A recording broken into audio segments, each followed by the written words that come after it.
সন্ত্রাস বিরোধী সংশোধন যে বিল 2026 সেটি পাশ হয়েছে এবং যার মাধ্যমে আওয়ামী লীগের যে কার্যক্রম সেটি নিষিদ্ধই থাকছে। কিভাবে নিষিদ্ধ থাকবে পুরোটাই আছে। আপনি কতটুকু দেখতে পেরেছেন? এটি নিশ্চয়ই সবার জন্য স্বস্তির, মানে যারা আপনারা বিশেষ করে জুলাই আন্দোলনের সাথে ছিলেন।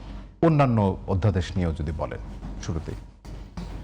ধন্যবাদ বিজনদা আপনাকে এবং আমার সহ-আলোচক মাহমুদ ভাইকে। দেখেন, আমরা যেমনটি জানছি যে আওয়ামী লীগের নিষিদ্ধের যে অধ্যাদেশটি পাশ হচ্ছে, মূলত বলতে গেলে আসলে জুলাই গণভোটের গণরায়ের মধ্য দিয়ে আওয়ামী লীগের সাপটা ক্লোজ হয়ে গিয়েছে। আওয়ামী লীগকে বাংলাদেশের মানুষ প্রত্যাখ্যান করেছে বা তাদের রাজনীতি থেকে বাংলাদেশের মানুষ মুখ ফিরিয়ে নিয়েছে।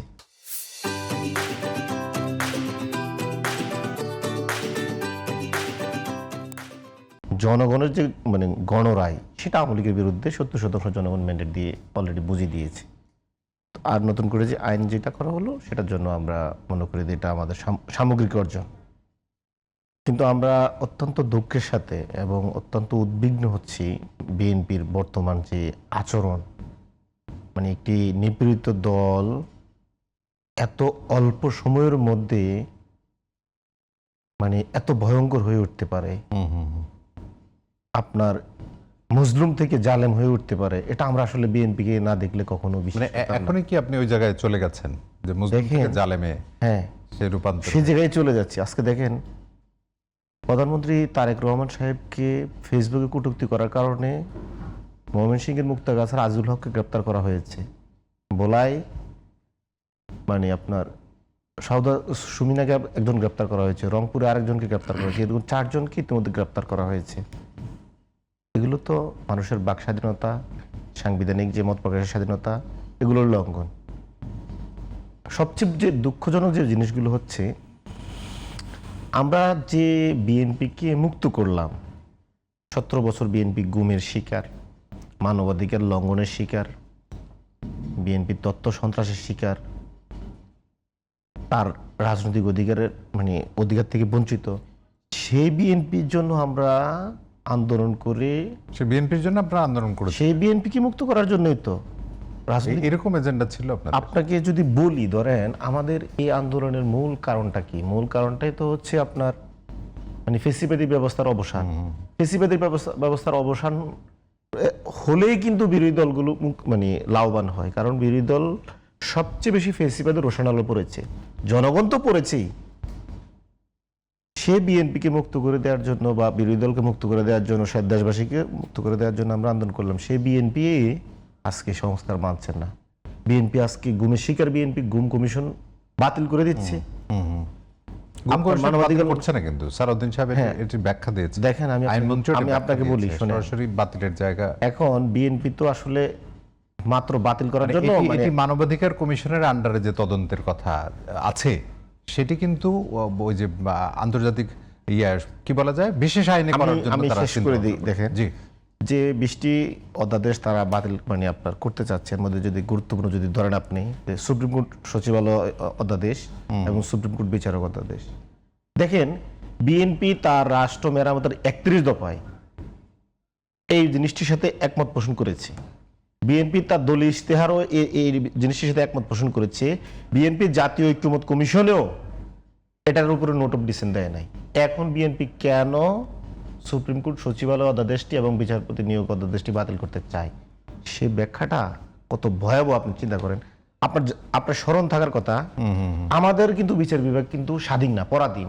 আমাদের প্রধান বিচারপতি এস কে সিনহাকে কিন্তু ক্ষমতাসীন দল লাথি মেরে দেশ থেকে বের করে দিয়েছে। শুধু বের করে দেয় নাই, তার স্ত্রী সহকারে দেশ ত্যাগ করার সুযোগ দেয় না, স্ত্রীকে রেখে দিয়েছে যাতে বাইরের দেশে গিয়ে যাতে সরকারের বিরুদ্ধে কিছু না বলতে পারে। সে ছিল আমাদের প্রধান বিচারপতির অবস্থা, আমাদের বিচার বিভাগের স্বাধীনতার অবস্থা।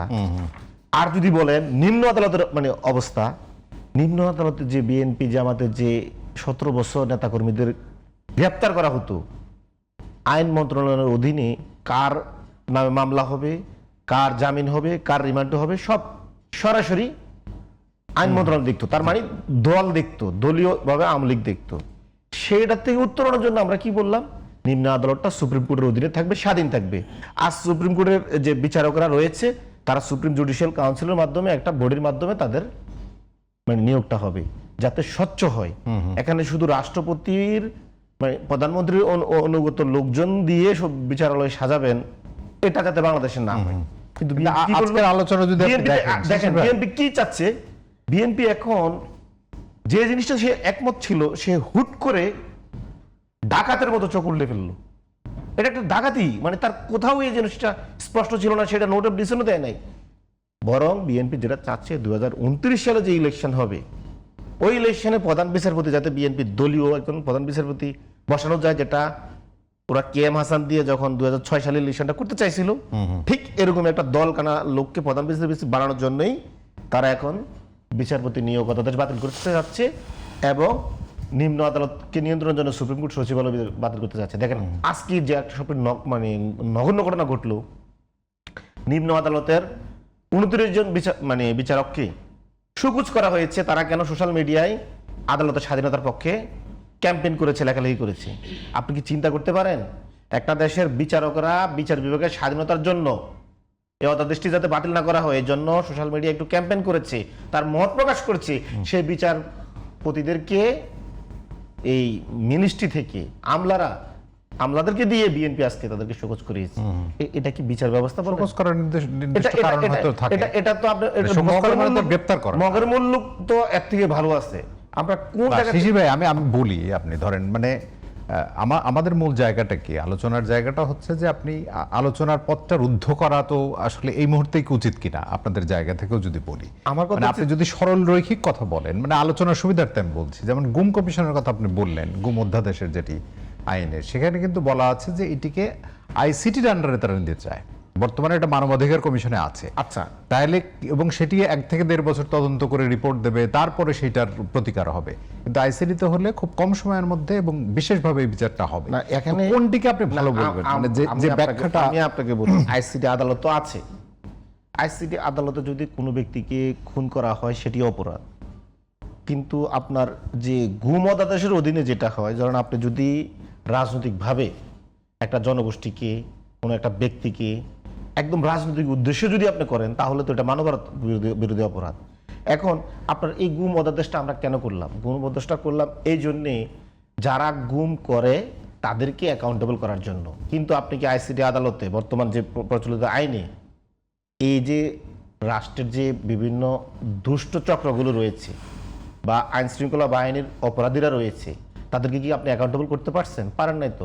17 বছরের যে রাষ্ট্রীয় বাহিনী আমাদের গুম করেছে, আমাদেরকে খুন করেছে, আপনি কি প্রচলিত আইনে আইসিটি আদালত তখনও ছিল, ওদেরকে অ্যাকাউন্টেবল করতে পারছেন? পারেন না। আপনি এই জন্যই তো একটা গুম কমিশন করছেন। কেন করছেন? যে আপনি যাতে স্বাধীনভাবে কাজটা করতে পারেন। কিন্তু এখন আপনি গুম কমিশন বাতিল করে দিয়ে যে অপরাধী বা যে খুন করবে রাষ্ট্রীয় বাহিনী হিসেবে, তাকে অ্যাকাউন্টেবল করার জন্য তার অনুমতি নিতে হবে এবং তার অধীনে তদন্ত করতে হবে। এটা কি আপনি মনে করেন কখনো? আপনি গুম খুনের রাস্তাটা আবার উন্মুক্ত রাখতে চাচ্ছেন, মানবাধিকার লঙ্ঘনের জায়গাটা আবার উন্মুক্ত রাখতে চাচ্ছেন, এটাকে আপনি এনজয় করতে চাচ্ছেন। আপনি এখন বিরোধী দলকে মনে করছেন যদি বিরোধী দল বাড়াবাড়ি করে, ঠিক 17 বছর আমি যেভাবে নিপীড়নের শিকার হয়েছি আওয়ামী লীগ দ্বারা, আমিও এখন এই ব্যবস্থাটা একদম পরিষ্কার।